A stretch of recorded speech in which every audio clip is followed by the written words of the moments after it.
So this video is on factoring quadratics. So if you could label it factoring quadratics part 1, what we're going to do in this video is sort of the first half of these notes where we're going to factor out a GCF.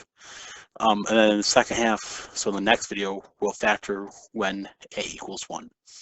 The first, I want us just to recall the use of the distributive property. If you weren't present for the meet, we went over these two problems in the meet. That's why it's already completed. And I just want to put them in the video just to refresh. What we did is we used a distributive property. In example 1, we distributed the 2x to the x plus 3, and we were able to get that when we distributed 2x, we got 2x squared plus 6x. And then in example 2, what we did was we had x plus 4 to the power of 2, so that means we should write that out twice. So I did x plus 4 times x plus 4, and then when you FOIL that out, you'd get x squared plus 4x plus 4x plus 16. You combine those two 4x's and you get f of x equals x squared plus 8x plus 16. So I went over this because this is very related to what we're going to go over now, which is factoring. What we're going to do, so with factoring, we're going to go backwards. In other words, we're going to start with this part. So we're going to start with the part that's already distributed, and we're going to go backwards. So we're basically going to undistribute in our problems. So when we factor, we're basically undistributing.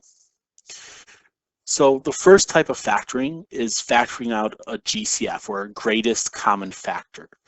So what we're going to want to do for this is you're going to want to find the greatest common factor of all the terms in your polynomial, and then you're going to divide out the GCF out of every term.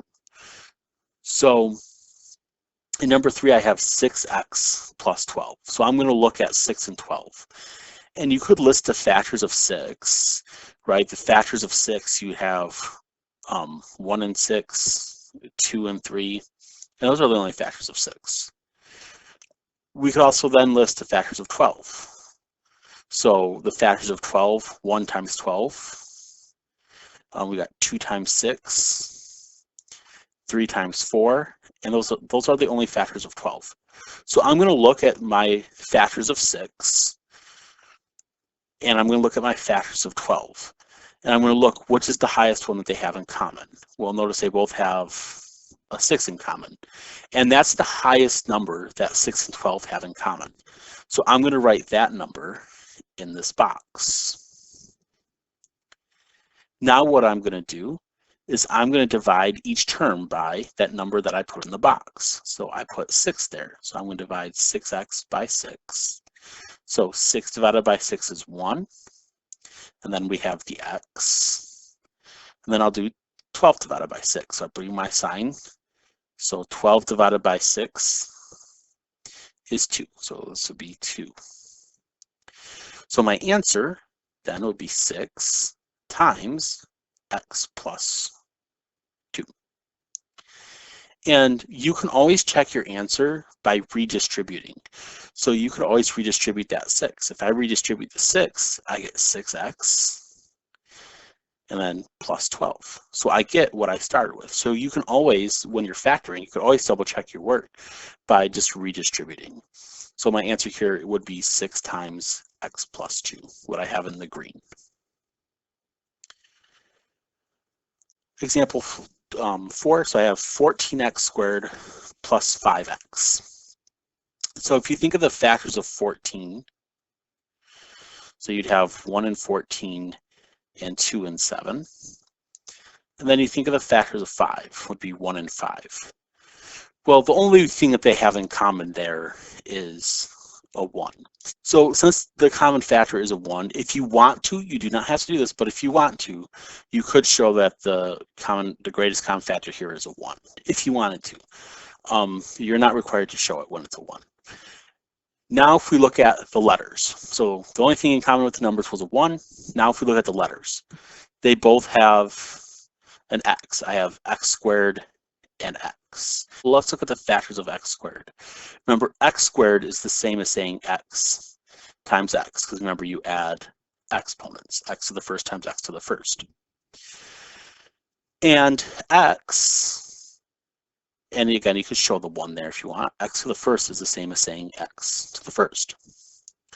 So the common factor here, if we look, I have an x to the first here, and I have an x to the first here.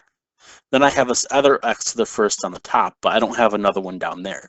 So what's my common factor is just what I circled in blue. It's this. It's the x to the first. So I can factor out, in other words, x to the first. So I'm going to divide these two terms by what I put in this box outside. So I'm going to divide this by 1x. Well, 14 divided by 1, that's easy. That's just 14. But what about x squared divided by x? And we could show it to the first here. Recall properties of exponents. So the properties of exponents say if I have the same base and I'm dividing, I'm going to subtract the bottom exponent from the top exponent. So I will do a to the m minus n. So just subtracting the exponent on the denominator from the exponent in the numerator. In my case, I have x squared divided by x to the first equals, I'm going to do x, because that's my base, and then the top exponent is a 2, so I'm going to do 2, and then the bottom one is a 1, so I'm going to do 2 minus 1, so that's 1, so it's the x to the first. So this will be 14x to the first. Now I'm going to divide 5x by the common factor, so I'm going to do 5 divided by 1 is 5, and then I'm going to divide x by x. So I'm going to do x to the first divided by x to the first. Well, remember, anything divided by itself is 1. So this would be 5 times 1, because x divided by x is just 1.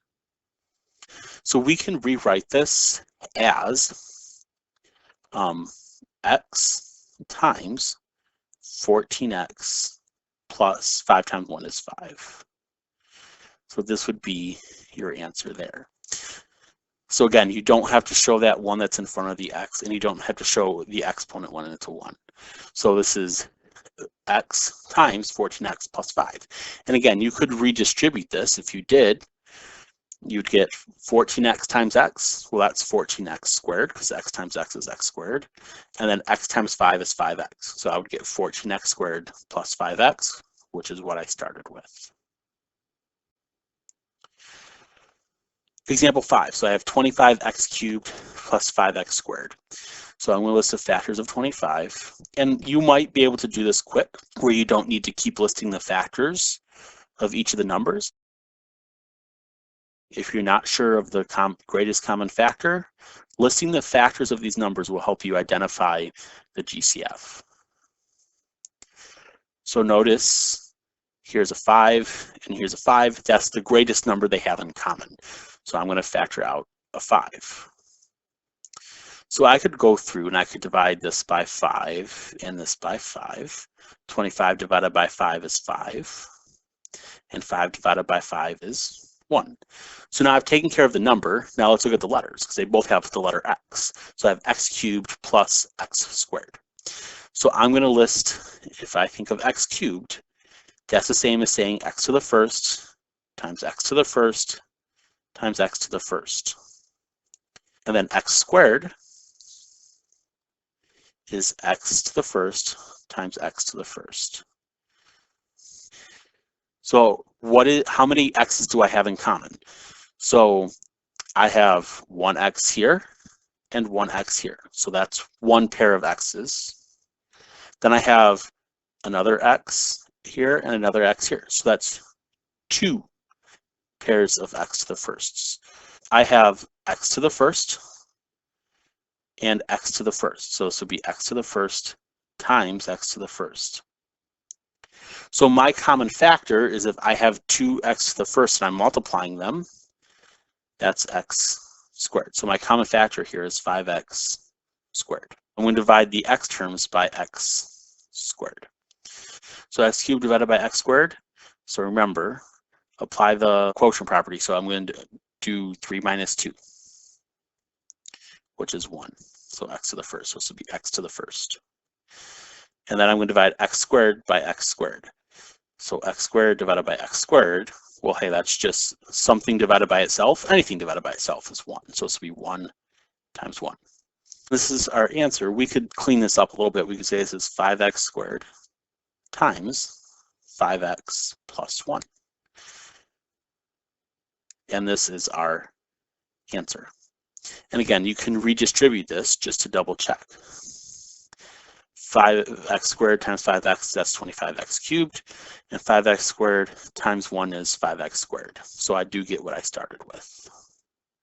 Number 6, we have x times x minus 4 plus 3 times x minus 4. And hopefully you could hear the common factor is this x minus 4. I said that twice. I said it when I said x times x minus 4 and 3 times x minus 4. So this is your common factor because they both have that in common. So it's x minus 4. So if I divide this by x minus 4, watch what happens. And let's go ahead and put this in parentheses. These x minus 4s cancel out, right? Because anything divided by itself is 1. So what's left over is the x plus 3. So this is my answer for that one, x minus 4 times x plus 3. And then in number 7, same idea as number 6. So your common factor is going to be this binomial, x minus 2. So this is now gone when we take it out. What's left over is the 3x and the positive 4. So that's going to be your other factor. So 3x plus 4. So this is your answer for that one. So please complete the quizzes practice. The link is in Google Classroom. You need to score at least 6 out of 7 or an 86% on that.